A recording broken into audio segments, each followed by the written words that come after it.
franguinho sem censura.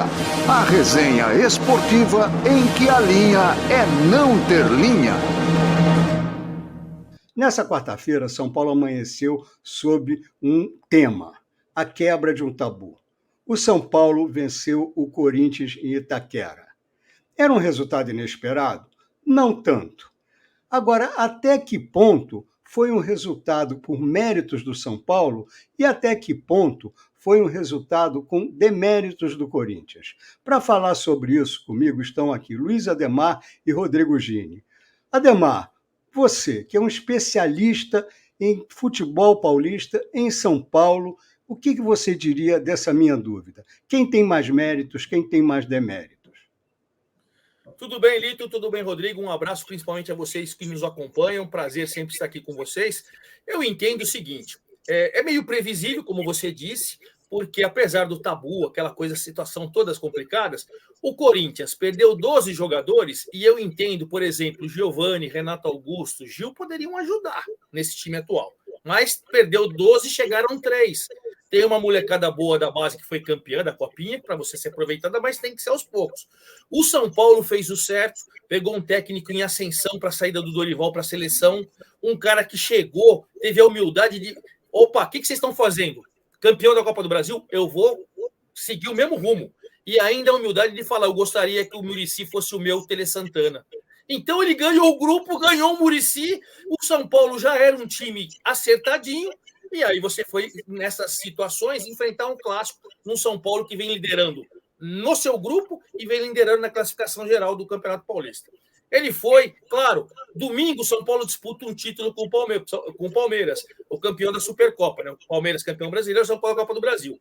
Montou um time titular, fez 1-0 com o Caleri, e aí o Caetano também deu uma forcinha, em que pese, eu acho que, claro, mesmo 11 contra 11, eu acho que pelo que tinha sido desenrolado no primeiro tempo, o São Paulo venceria o jogo. São Paulo vai 1-0, o Caetano é expulso, tanto que o São Paulo vem para o segundo tempo, tirou o Lucas, tirou o Rafinha, né? Ele tirou 3 jogadores, deu oportunidade para os outros 3, estava com 1 a mais, faz 2-0, e eu vejo que o São Paulo meio que aí abdica do jogo, então acabou até tomando um gol no finalzinho. No geral, é um time mais estruturado, hoje melhor treinado, com um elenco melhor, diante de um time que tem todos esses problemas financeiros. Aí dizem que vão mandar o Mano embora. Mentira, o Mano tem uma multa de 20 milhões, que é uma, desculpa a palavra forte, sacanagem, uma diretoria que sai, deixa um cara com uma multa desse tamanho, para que entra, que não sabe se vai querer ficar com o cara ou não.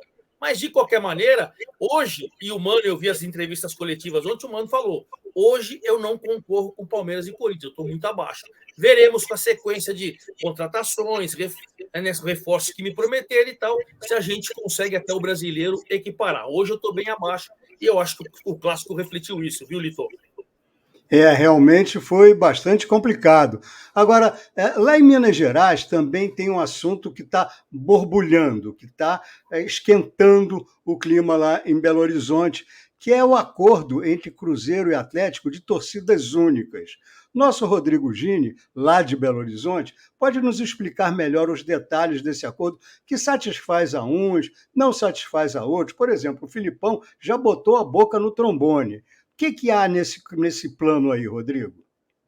Olha, Lito, acima de tudo, é mais uma prova de que entre o teórico e o real vai uma diferença muito grande.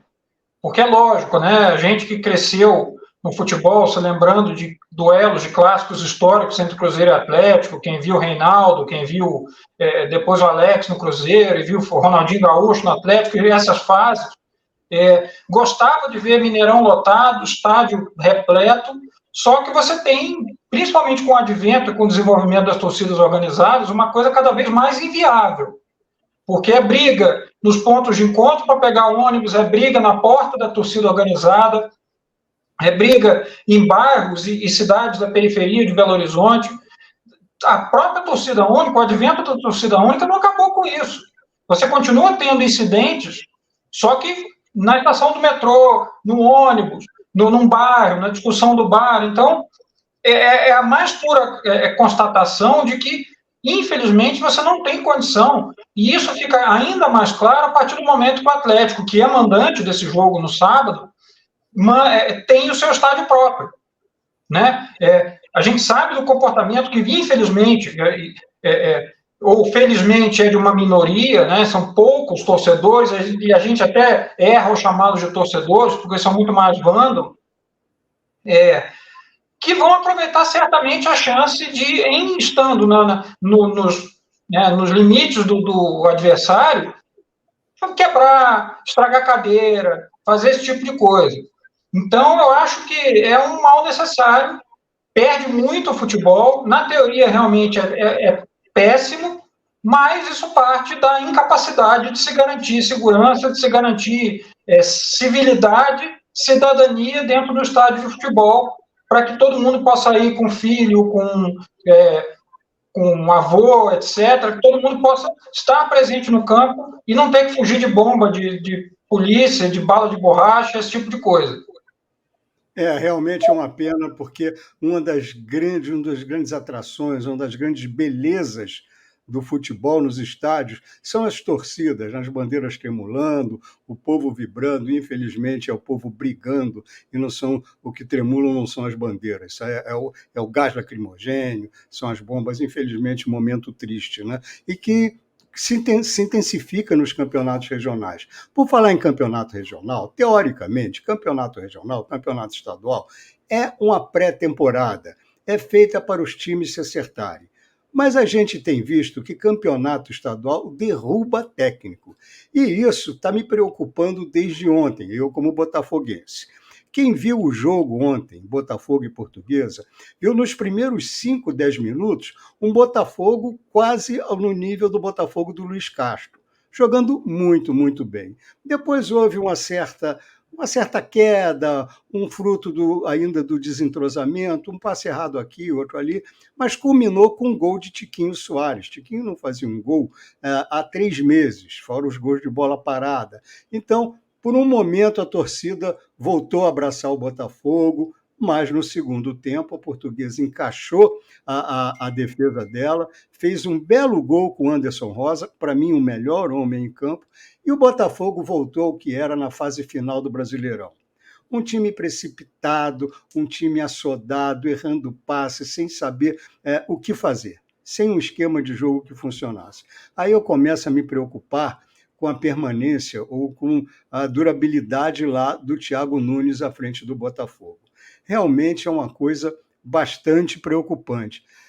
Ademar, você que acompanha todo o espectro do futebol, desde da base até o topo do profissionalismo, quantos técnicos já caíram nesse ano de 2024?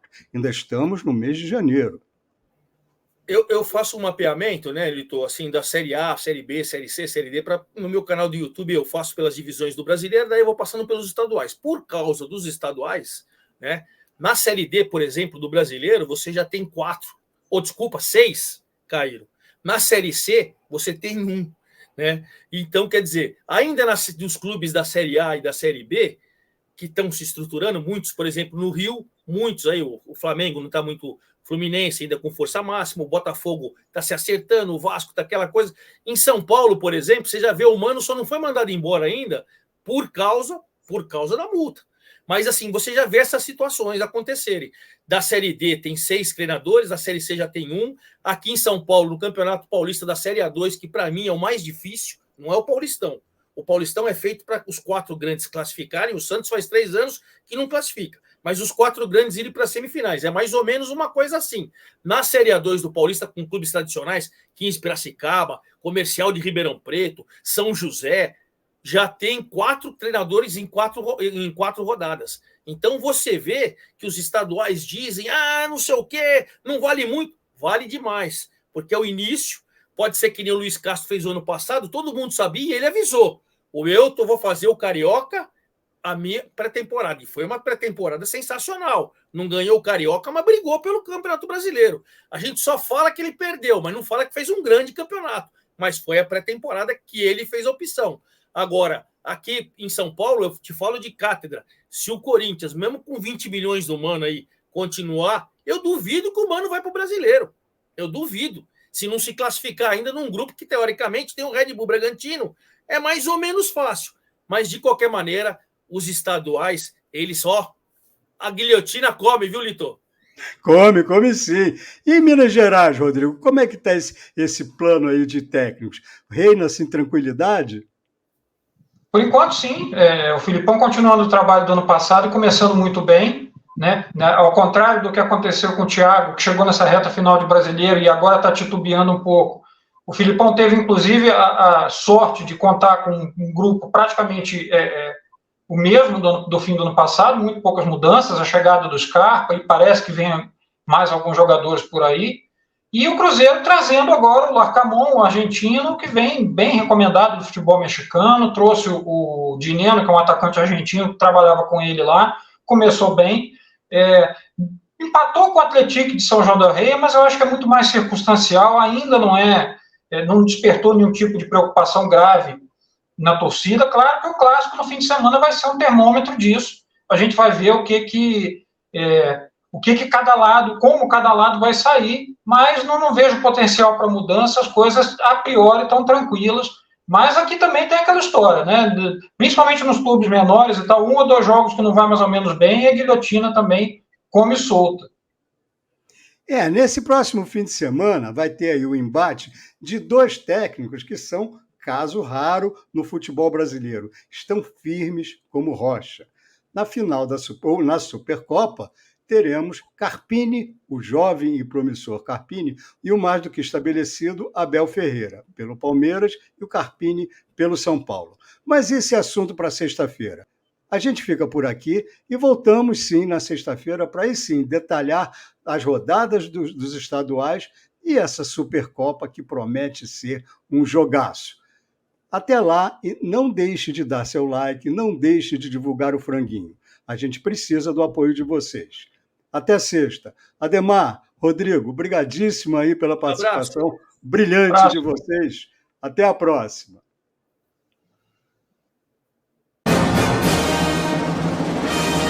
Franguinho sem censura. A resenha esportiva em que a linha é não ter linha.